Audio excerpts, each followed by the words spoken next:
Actually, right now, group manager for Communities and Urban Sciences Research Group. Great, thank you.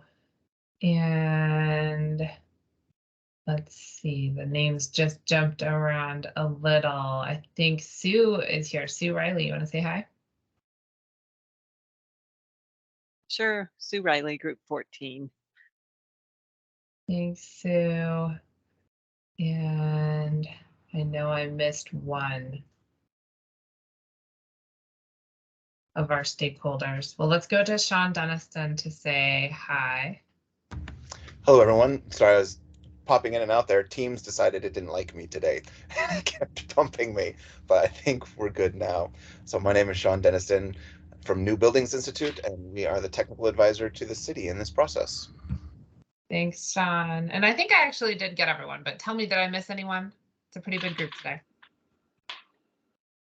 Okay, thank you all so much for being here. Let's go ahead and dive in to our agenda. Today, we're really going to focus on Appendix G and what should happen with that modeling pathway. We have split the proposal you saw in the past into two different Appendix G proposals.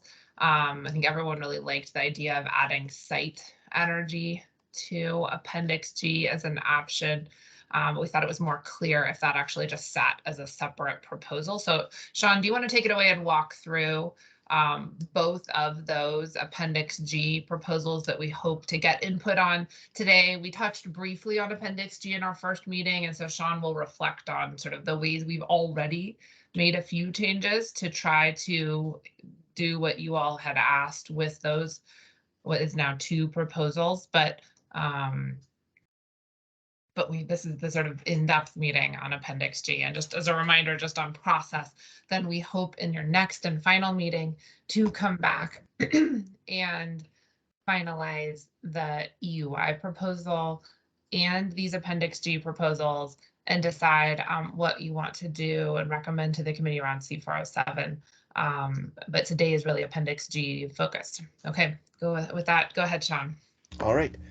So I think it's useful to, even though we're only going to be talking about two of the proposals today, to think about all three of them together for a moment.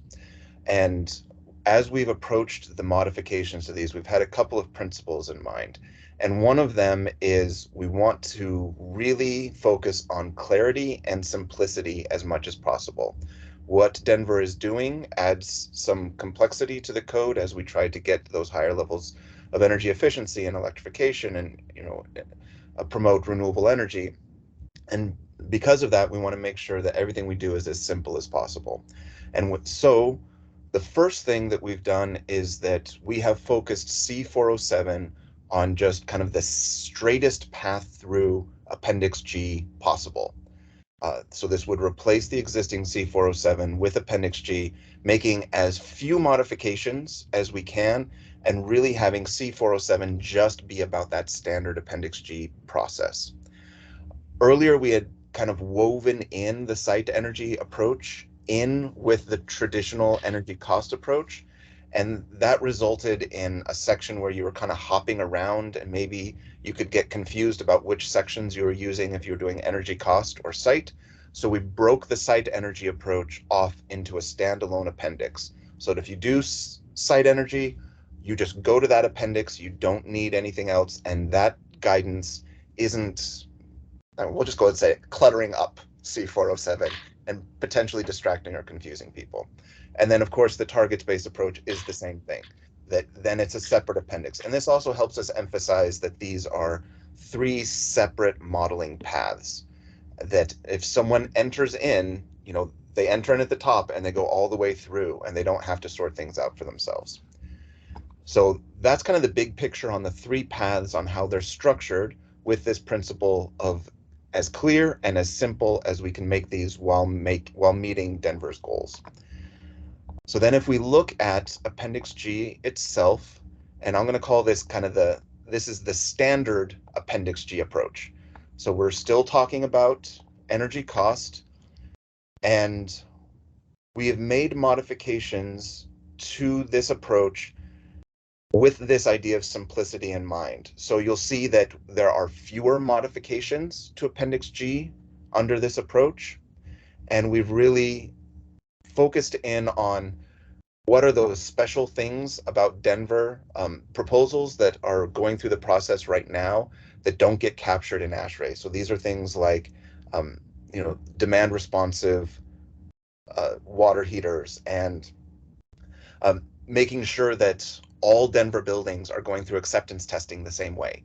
So using the IECC approach to acceptance testing instead of the 90.1, and using the IECC approach to monitoring instead of 90.1. So this kind of really emphasizes the simplicity that anyone who's going through with these special, these kind of outside of energy performance requirements, there's a lot of clarity and there's a lot of consistency. And then the other thing that we've done, and since there's a lot of track changes here because there's been a lot of replacement, I think it will be useful for us to just look at this as simple markup so that we can just look at what it looks like now. And one of the things... Can I ask a quick question about that markup? Is the marked up document available through the website? That'd be a question for Katrina. It was sent out on Friday to all great. of you from me. I'll let Courtney answer the website question. I don't think we've been loading every draft on the website, just the meeting notes, but go ahead, Courtney, on the website. Great. I'll take a look for that email thing. Yeah. And Linda, I can re-forward that to you if you want. Yeah. All right. So so we've talked about kind of prerequisites, mandatory. So there are some modifications there, and we'll circle back to those. But I want to focus on, I think, what is kind of the bigger issue in terms of making sure that this path is as simple as possible. Previously, we had taken that PCI approach in Appendix G and utilized this Denver target adjustment factor to bring the total energy use of the building down in alignment with Denver's goals. But that created a certain amount of complexity, but that also created some concerns because that means that you have to reduce the energy of, what are sometimes considered unregulated loads and not just the regulated loads. And that could be somewhat challenging for some building types. So to simplify the transition to an Appendix G only approach, all we're doing from the modeling process itself is replacing the building performance factors in Appendix G. We've got some mandatory stuff, all buildings have to do this, doesn't matter what compliance path. But when it comes to the actual modeling process, the only thing that we've done is swapped out the building performance factors. For all electric properties, these are the standard building performance factors for Denver's climate zones from Appendix G. So if you are an all electric building, just like I know a couple of you, I think, are on the discussion of the prescriptive path, we're allowing all electric buildings to go in at kind of the base code level of efficiency to promote all electric buildings. And then for all other buildings, so this is mixed fuel buildings, we've applied that Denver target adjustment only to the Bpf and brought a new Bpf. And so this means that it won't have quite the efficiency gains as the other approach, but it is far simpler, far more straightforward, and we don't have any complexity around process loads and unregulated loads. And for practitioners who might be making the transition to using Appendix G more exclusively, in general, but particularly in Denver, that eases that transition for them because it's just a matter of swapping out Bpfs. The rest of Appendix G goes the same. So I'd like to pause there before we go back to the mandatory stuff to see if we have any questions or any comments about this different, simpler approach to Appendix G.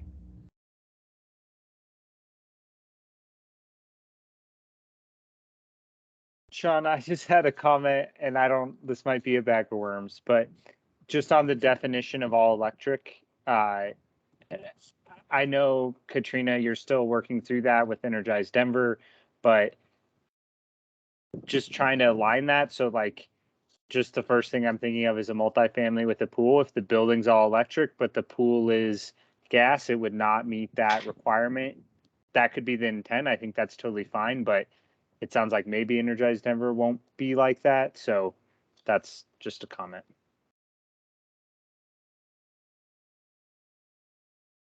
Thanks. I'd welcome thoughts from others on that, and then we'll go to Chuck. But I just, Energized Denver is focused on existing buildings, and so it's very, for that reason, it's very focused on partial electrification.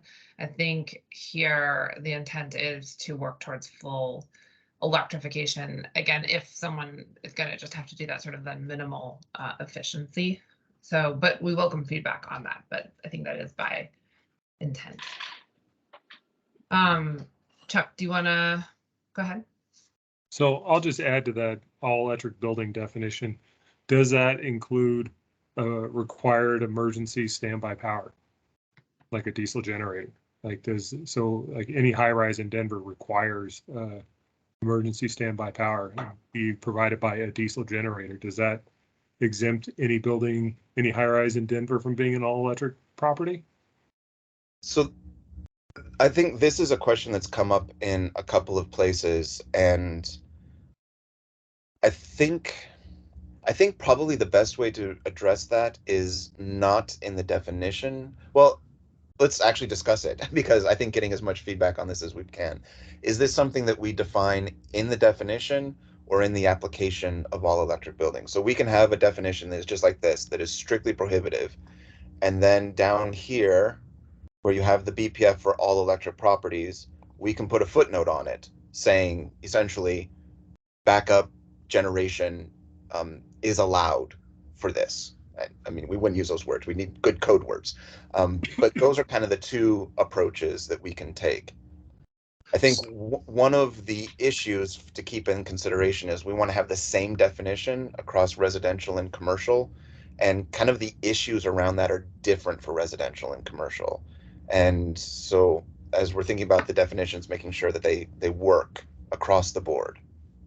Sean, can you remind me where this came up before? Because we have, and I forget in which of the code proposals, exempted properties. Like we've had this discussion, I forget if it was an all electric or C406 around this need to make sure, it's come up power. It's come up every time there's been another where anytime all electric buildings have kind of gotten a special set of requirements. So it happened in C406, happened with renewable energy and residential, happened in R408 and residential. So this is a consistent question, and it's a good one. And I think that we're still settling on what is going to be the best approach to handle it. Because we don't so you're saying it could be one definition across all of them. If not, then in each of them, where applicable, we need to have a set of sort of exceptions done with an asterisk, and it would be then the same set of exceptions across all of the commercial applications, for example, in C406, and then it would be a different set possibly for residential. Is that right? Just to understand the question before the group. Mm-hmm. Okay. Chuck, right now in all our commercial projects, whether it's Colorado, high-rise campuses, even if they're all electric, diesel generation is the only solution for backup right now. Right. For by code, by anything else. I mean, I think only one project in New York City we got battery backup, but that was like a multiple-month fight with the AHA. Right. Yeah, I think we know that it needs to be exempted. Do you have thoughts, Mohit? And then I'll circle back to Chuck since his hand is still up for like where to sit that, whether it's in the definition or in sort of an asterisk. I think the definition is fine, with an asterisk is fine, just so that you just have to put like emergency generation is exempted, right? That's all. Yeah. Because nobody's doing anything else. Natural gas is not being used. It's pretty much diesel everywhere. Yep, that sounds even good. Even California. While I go back to Chuck, maybe Sean, can you pull up the list of? I feel like there were a couple other things that came up in that same vein in the C406 conversation. Do you want to just pull those up at least for yourself and refresh us on those? But Chuck, what else were you thinking in terms of where this sits or what else needs to be addressed here? And I think you're muted. Thank you. So I have a few comments. So in C407.1, we've added the reference to Energize Denver.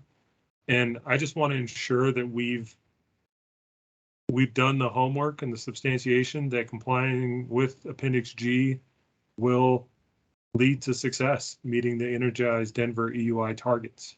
I mean, if we're referencing it directly, and that we need to make sure we've done the study to make sure that meeting these proposed values in Appendix G will lead to success with Energize Denver. My second comment was, I like the fact we combined we simplified C407.3, but I also raised concerns because a low-rise office building has definitely different energy requirements, and they use energy different than a high-rise. A high-rise is a much more energy-intensive building, but this doesn't distinguish high-rise from low-rise. And then my final comment is regarding the Bpfs. I've seen conversations that reference that PNNL, when they calculated the Bpfs previously, were unintentionally strict, and that they've actually redone their calculations for Bpfs, and they've been raised. And so by Denver applying the DTA to a Bpf that was already unintentionally strict, are these Bpfs feasible? So I'll try to remember each of those and take them in turn. So the first one about the EUIs. So Kevin from our office has been going through the Appendix G models.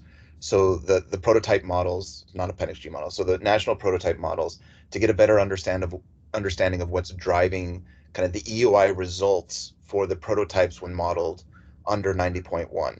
And with high-rise office, one of the things that we discovered is the number one thing that's actually driving the higher energy use for high-rise office is the fact that the PNNL prototype includes a small data center. And so once you take that small data center out, it's still a little bit more energy intensive than a medium office, but it's really close. And so that became a big thing. The other building types that were of a concern are other types that have high process loads. So we have restaurants. We're the only other Energize Denver EUI that was lower than what 90.1 2019, not even Denver's more strict version, but just 2019 restaurant. But that's because it's assuming like a super hardcore, all on, all the time restaurant, and Energize Denver is already dealing with restaurants, has a way to deal with restaurants. So I think that one's addressed. The only other one is a couple of healthcare. There's one healthcare occupancy that's not a hospital, but the PNNL prototype is basically assuming that you've got things like MRIs in it. So you have some pretty heavy duty process loads that aren't common in most, like a medical, it's not, you don't see it in a typical medical office. And I think that with the way that Energize Denver is set up for custom targets, we're there for the efficiency. It's just a matter of if you have an occupancy that has an unusual energy load in it, that could become an issue. And Energize Denver, I think, is already adequately set up for that. So in terms of energy performance, I think we are in good shape, because in almost all building types, the 2019 prototypes are either they're ahead of Energize Denver or well ahead of Energize Denver. So I think that we're good there. The second one that you asked was, I might go to the flip side of that, Sean, which I think was actually Chuck's third one, which was, is this unintentionally too strict? Because PNNL has adjusted theirs recently. So it's great if it's strong enough to meet Energize Denver. so Are these achievable? Are they feasible? Yeah, unless you're talking about something else that I'm not aware about, PNNL did generate a set of Denver-specific energy cost Bpfs. that ended up being more stringent than the standard BPFs for Denver's climate zone. And that was just because it was based on Denver-specific energy costs. When we were looking at the idea of making everything more stringent for Denver, we thought, well, maybe we don't want to push stringency in two ways. So the committee, and through former conversations, decided let's just stick with the standard BPFs for Denver's climate zone rather than using the Denver specific BPFs, just to ease that transition. So unless you're talking about another recalculation of BPFs, so this wasn't a recalculation, it was we got some custom Denver BPFs. They were even more stringent, so we decided to just use the standard ones instead. Actually, I believe the BPFs recalculated by PNNL that were originally proposed were actually less restrictive than the BPFs in 2019 ASHRAE. And I am referencing, I was on an email chain talking about there's ASHRAE at a national level is looking at the BPFs, and it was determined that the BPFs calculated by PNNL were unintentionally strict. And so I'll forward that email to you, Sean, and Katrina and Courtney, so you're aware of that conversation. But I just want to make sure that these numbers, these BPFs that are being proposed, along with the Denver target, the DTA, are feasible. Mm-hmm. We're setting our constituents and design teams up for success. Thanks, Chuck. I think others here might have thoughts too, but thank you for forwarding that email chain onto Sean and Courtney and I so we can chase that down. Sean, feel free to respond to that, but I was also, and then we'll go to Michael and Sue, but I was going to circle back on it. Sort of, is there anything else that you want to wrap up in terms of the backup diesel generation? And anything else that sort of came up in that category? I think just making sure that we have heard anyone's opinions on definition versus main body of the code. I think we also probably want to have a little bit of a discussion about natural gas backup versus diesel, because it may not be common right now in Denver, but it could become common. We do see in other states the use of natural gas for backup generation, and it's not emergency. It's meant for blackout situations, so loss of power situations. But they also use it for base load generation to bring down their peak charges.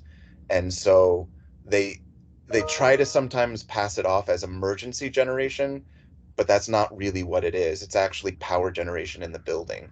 So I want to see if any of you have encountered projects that are genuinely using natural gas or propane for for true emergency generation, or if it is always diesel. We're finding always diesel. Yeah. So Denver Fire requires actual emergency standby power to be diesel. They won't allow it to be natural gas or propane.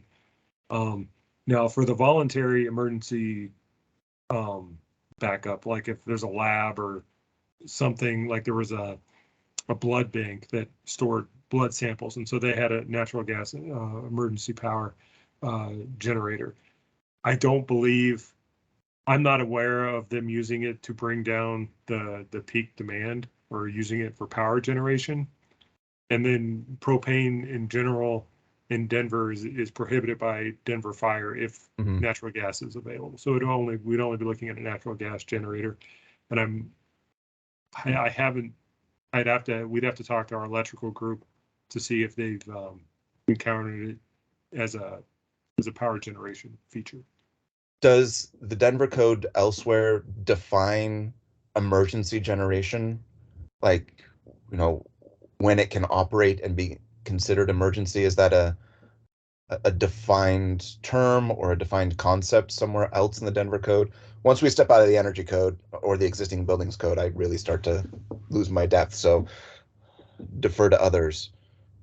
So emergency standby power is definitely defined, and what's required to be on it and how that power is provided. That is definitely defined. Now, And if, Does it include any if- limitations about not using it during non-emergency situations? Well, I mean, it's an emergency backup generator, so it's a diesel generator. It's required to be tested multiple times in the year, but it's not you. But the natural, so there's the emergency standby that's like legally required emergency standby power, but then the conversation regarding like natural gas, which is like an optional standby power, that's a different conversation. I do not know if that's really defined in the code when it can be operated and when it can't be. But you're not seeing these kind of, what is that? There's a company out of San Jose that has them, but kind of these base load natural gas fuel cells. You're not seeing those in Denver. No, not that I'm aware of. I'd have to consult with Carol Pafford with the electrical Okay. to see if they've seen that. Okay. Let's go on to Michael DeRue. Yeah, thank you. So actually, most of my comments have been discussed already, but just to circle back on the all electric definition, building definition, I mean, just trying to be as consistent as possible. And it seems like putting some of those things in the definition up front would, as an, I don't know, it seems like that would make it clear to users, but I defer to others. I'm not using these on a daily basis. So, but it's just from my perspective, it seems like that would make it clearer. And then I have a question about the Bpfs, if because this is a really good discussion on those. And how often are those? Do you plan to review and update those? Because I mean, this is a new thing for modelers and designers. Is if we find that there are challenges or it's not challenging enough, kind of. Sure. So the BPF approach has been in Appendix G since the 2016 edition. So it's relatively new, but not super new. And the whole intent of it was to actually simplify and increasing the stringency of the code through Appendix G. And so every time 90.1 is updated, the BPFs will be updated as well. Well, I was thinking for Denver, are they going to review them more often or just follow the 90.1 cycle? So right now, I think the plan would be to just when Denver does its code cycle, it will review where 90.1 has landed. How does that relate to Denver's goals? What do the BPFs need to be? And in terms of if there are serious issues in between cycles, I think 90.1 and Appendix G in particular receives so much attention that I think there's a fairly high level of confidence in what's in there. Not to say that it's perfect, of course, especially in light of what Chuck just said. But I think that would be the path through. And then, of course, there's always, I know that CPD doesn't like to talk about this, but there is the energy code starts with a provision where if you have a different way to achieve the same goals as the energy code, you can propose that to the code official as a way of complying with the code. So if there is, you have some particular situation that stands in the way of being able to use these BPFs, then that would be, there is always that option. Okay. Let's go to Sue for her comments, and then I do want to make sure we turn to the Appendix G site proposal so we get time to get feedback on that. But go ahead, Sue. Sure, I think this just follows Chuck's comments regarding these proposed BPFs. And What I wanted to do is just take the old adjustment, Denver target adjustment, and multiply it by the old Bpfs, which doesn't really work because that adjustment, that 0.85 adjustment, also was applied to unregulated loads, so that it created a lower target that you had to meet. And so with the new adjustments, what I was wondering, it's like, how did these compare with just a simple,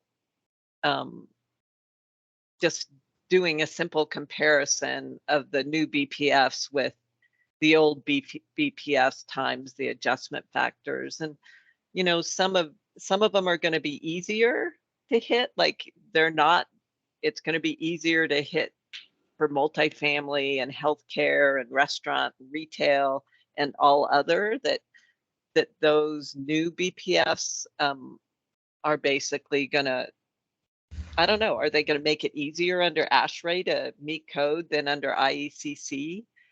And then for the others, which include hotel, motel, office, school, and warehouse, those actually to some extent went down. Like the new Bpfs are lower than the old kind of adjusted PCIs with the Denver target adjustment. And I just want to know, like, if there's some documentation or background information that we can get on that we're ready, like we understand that going into the 2021 code, just trying to get people or projects into compliance. It's understanding why these were adjusted, and now IECC might be a lot harder to hit if we, depending on what paths get approved, like where it's going to be easier and where it's going to be harder, and where we take a EUI target approach versus going with a PECI or site or source. Mm-hmm. So I went ahead and turned all of the track changes back on so that we could get a better idea and see what happened. So in that previous approach where the DTA was being applied to all building energy, we were just using the Bpfs from Appendix G for Denver's climate zone. And then the DTA is applied in the equation. If you look at it now, those same Bpfs that were in the previous process are now only being applied to all electric. We've gotten rid of the DTA entirely. So then this all electric, these all other buildings column is just the Bpf times the DTA. So we didn't try to like reduce the Bpf enough to get the unregulated load savings. We just basically said, you know what, let's take a step back. It'll be a little bit less stringent, but it'll be more straightforward and more simpler. And that's what's appropriate for this code cycle. So yeah, we actually were working on a little side exercise to see how much the Bpfs would have to be reduced to actually do what we were doing before without putting the DTA in it. And in some cases, it looks like it's like massively reduced just because of how many unregulated loads there are. But that little assessment's not quite done yet. But you can see, I think it's fairly straightforward. And in most cases, I think we might have a little typo though. We'll double check that. In most cases, it is just a fairly straight reduction.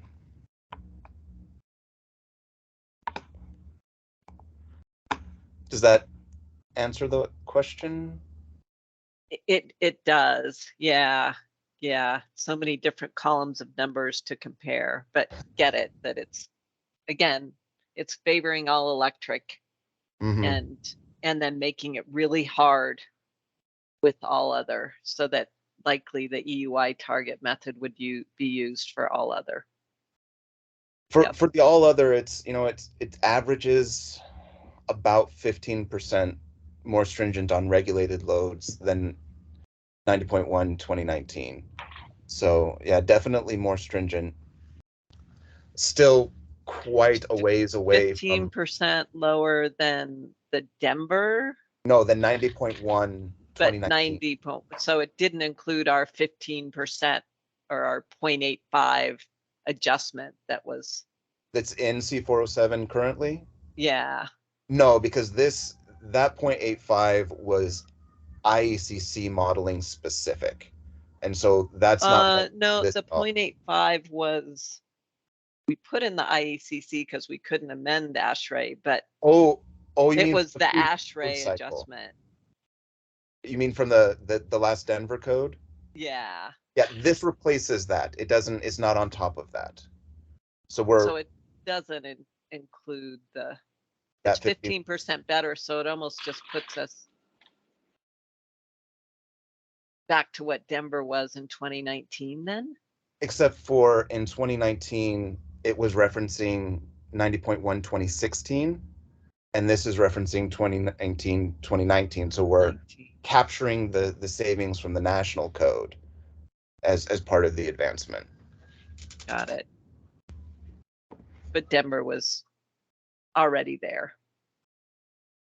Yeah, so this will still put us beyond where Denver was in Denver's 2019 code. For all other buildings. Mm-hmm.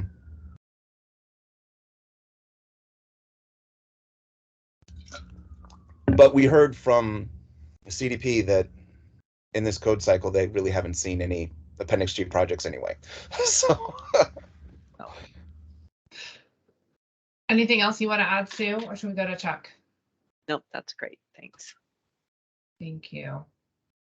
So I just want to verify that.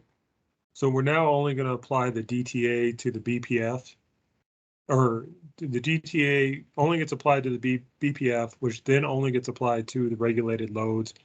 Unregulated loads are going to maintain Appendix G where that it doesn't get applied. Right. Now, Energize Denver with the EUI, that's looking at the energy use of a building as a whole.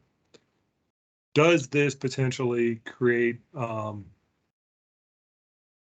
chance for not successful designs for existing buildings moving forward, once these new buildings become existing buildings and need to meet the benchmarking requirements?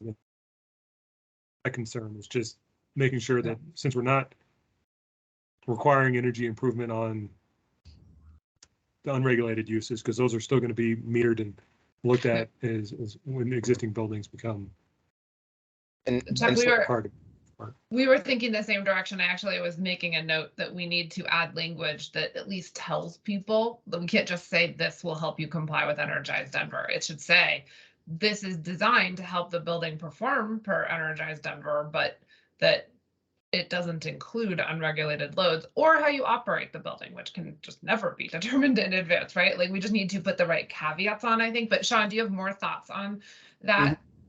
So if we think of standard unregulated loads, and then we think of the efficiency level, the regulated loads out of 2019, then 2019 is either notably ahead or substantially ahead of the Energized Denver targets in pretty much all building types, except for those couple of things that we noted earlier, and we noted the reasons for them. And because of the reasons for that, it's fully addressable through the Energized Denver process. So we are talking about buildings that will be built to an efficiency standard that is well beyond Energized Denver.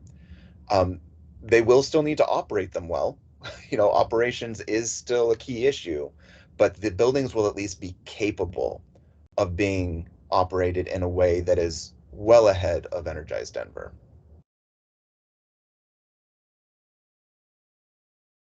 I mean, and I just, that first added up in C407.1 that it says the insurers that'll be able to comply with that. That to me is in order to challenging because these are two separate things.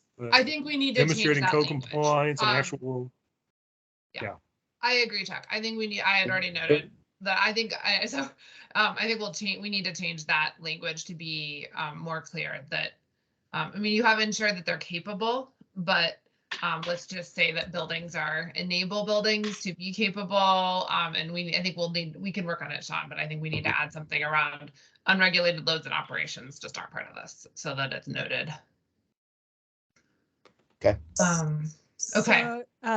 So I'm not sure that's a true statement. I happen to just do an analysis for a building in Boulder, which uses PCI, Bpf, and all that business. And it was a project that was comparing gas versus electric. So I happen to have a multifamily project that it's not all electric, but it's mostly electric. It has a pool. They're evaluating going gas versus electric for everything except the pool. I can plug in the numbers here in this table and in the Bpf table, and this still highly, highly incentivizes gas. If I had to use these numbers for the Boulder project, I would have completely lost the argument to go all electric. So I'm interested to see the site EUI option, but I will also tell you that my compliant gas building would have an EUI of 50, which does not meet Energize Denver. But that includes the pool, right, Elizabeth? It includes which the Energize pool. Denver will adjust for after the fact. They'll get a target adjustment if they have a pool. Well, that's good to hear, but it's you know, if this is how I have to document code compliance and these are our modeled EUIs, I'm not totally sure how that's all gonna shake out yet. So I don't know. It makes me nervous. With or without the pool, though, my all electric, except for the pool building, would not qualify as an all electric project, and so it's still it's going to look better under this method as a gas building than it would as an electric building. Just FYI. Yeah, that's super helpful. Let's turn to, because I know we only have 15 minutes left. Let's turn to the site. Go ahead and respond, Sean, but let's also just turn to the site energy. Right. So one thing to keep in mind is that this is still an energy cost method, which is still going to discourage, it's going to disincentivize all electric, even with giving sometimes even with giving all electric a different set of Bpfs.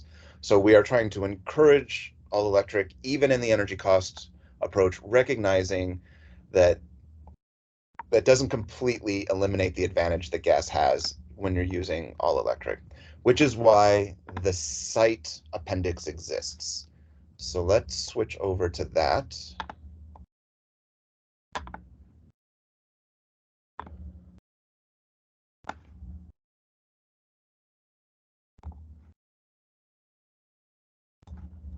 All right, and this creates an appendix, and we've named the appendix SE because probably the lettering doesn't matter that much, and then it's site energy, so maybe that just creates a little bit of connection in people's minds.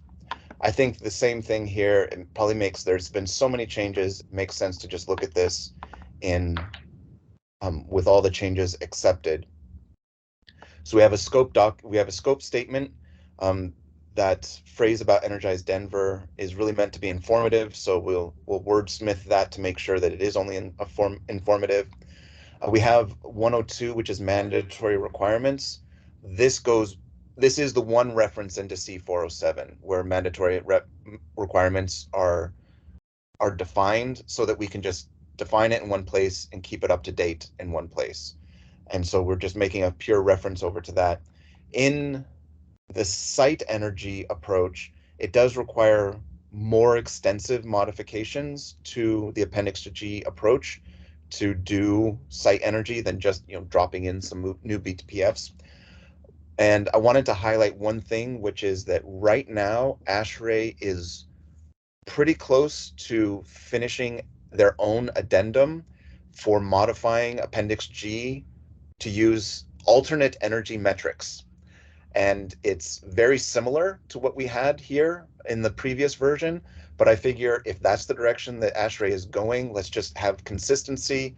And we followed that approach completely, except for the mandatory section, which we're really aligning with Denver. So all of this comes from ASHRAE about how you modify Appendix G, what words you need to replace, what phrases you need to replace to go from energy cost to site energy throughout. And then we have the site energy BPFs. And here again, we have the version for all electric is just standard 90.1 2019 BPFs. All other are BPFs that have been reduced by the Denver target adjustment. And most of this is fairly straightforward otherwise, because it's, replace energy cost with site energy, replace energy cost with site energy in this word. There are a couple of things probably worth noting is that there is a conversion factor for kilowatt hours to BTU and therms of natural gas to BTU. I hope you pay attention to that to see if there's any reason that we should deviate from the standard numbers in Denver, or if there are other conversions that are necessary. I think that the approach is pretty straightforward. Users will find that the process is almost exactly the same. They're not converting their energy to cost anymore for their calculations.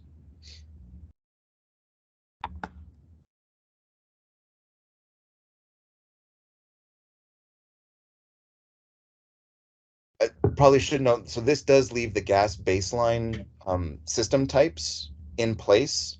That's the approach that ASHRAE chose. This actually advantages all electric even more.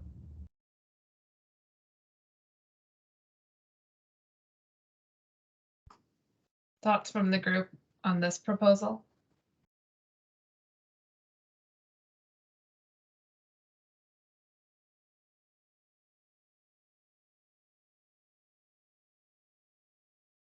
When we were looking at the EUI targets, we suggested derating the gas. I know that if that's not part of Appendix G, that's a difference between the two methods, but it also just creates an advantage for gas buildings if we do derate the gas on this within the PECI methods. Has that been discussed at all?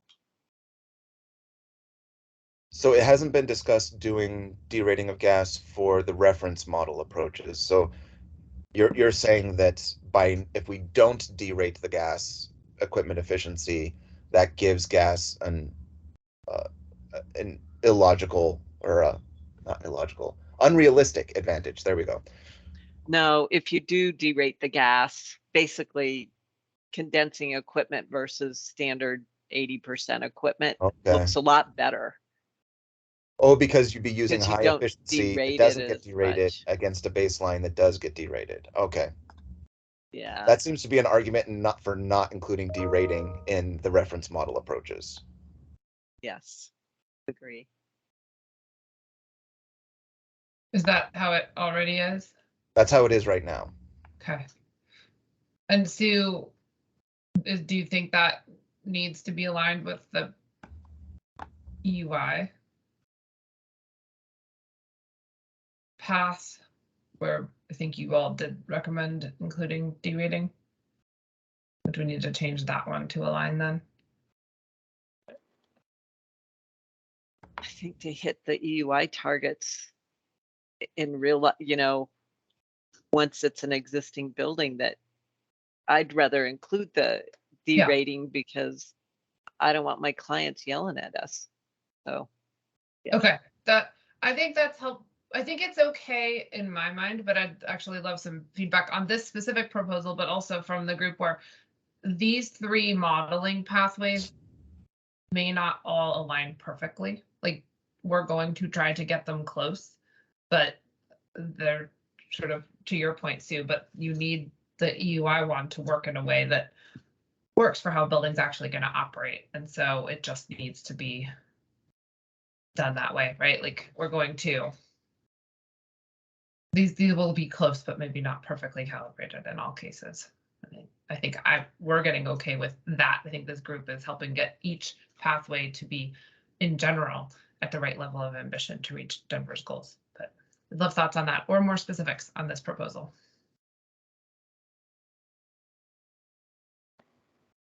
Yeah, Katrina, just real quick, I'd say I agree. Like, I don't think it has to be the same across all of them, and they're just different metrics, but I think it's helpful when doing the EUI that you're trying to get that to align with the actual performance. Whereas this is, again, a comparative analysis, so it's just different. It's just different, right?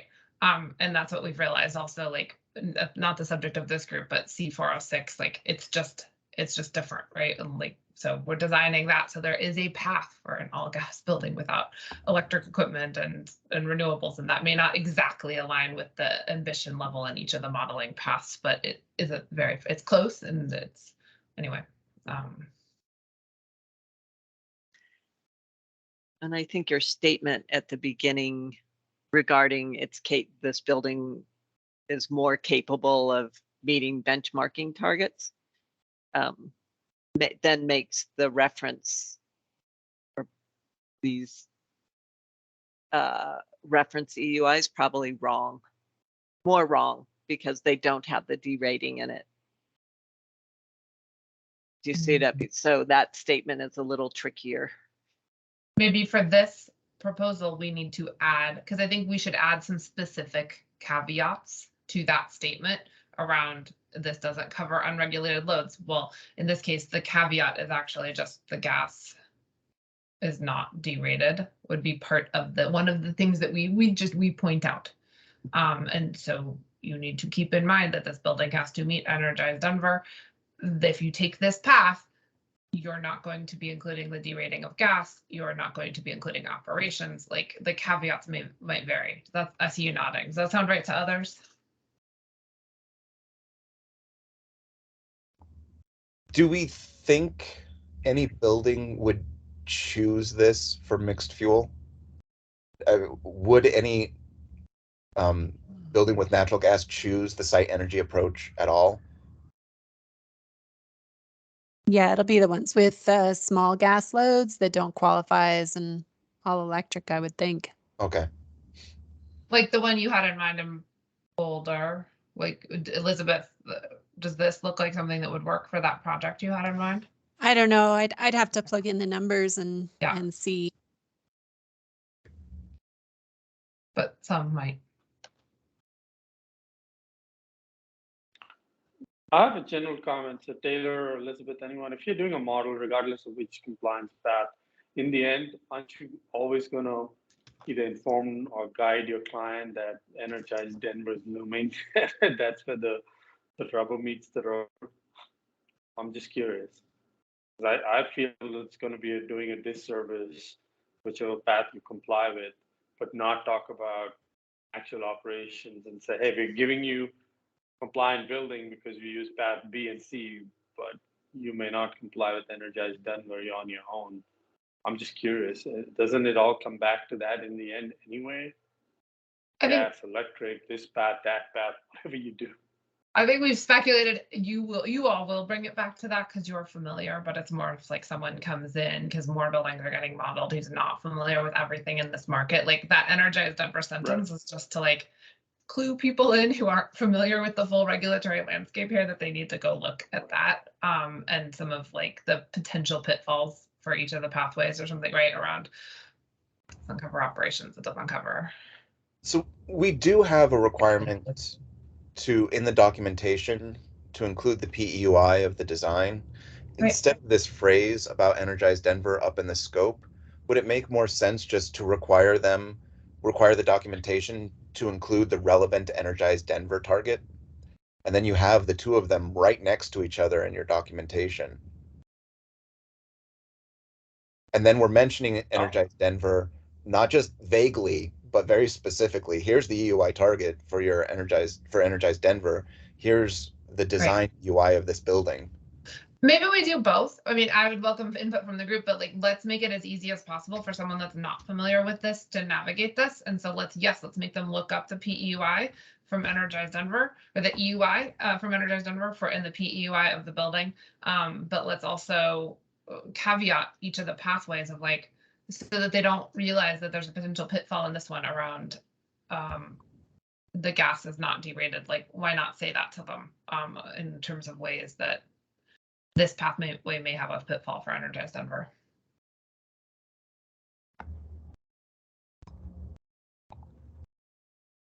I see nods.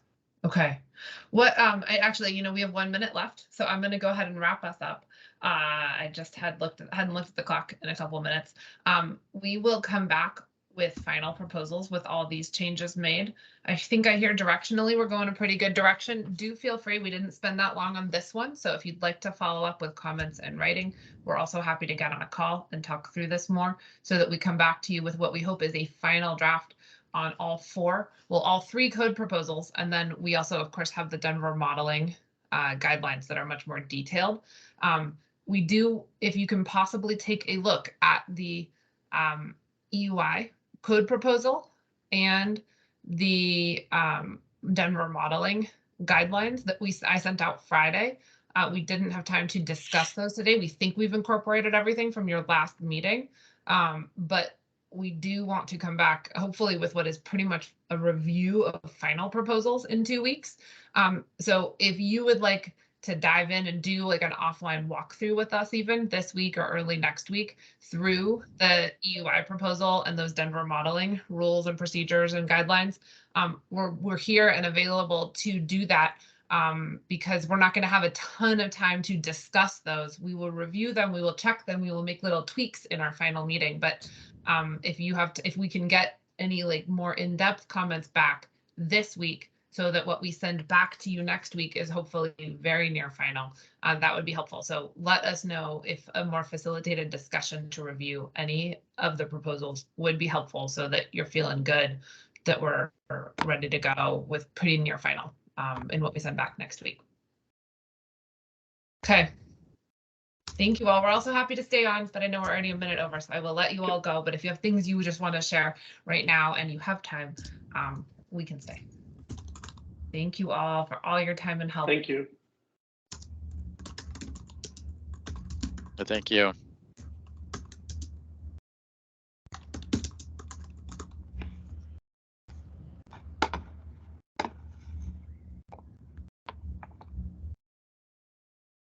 Right. We have Antonio, but he's often not doing inspections, so that might. I'm sorry. I wasn't ignoring you guys. My apologies. No, you're fine.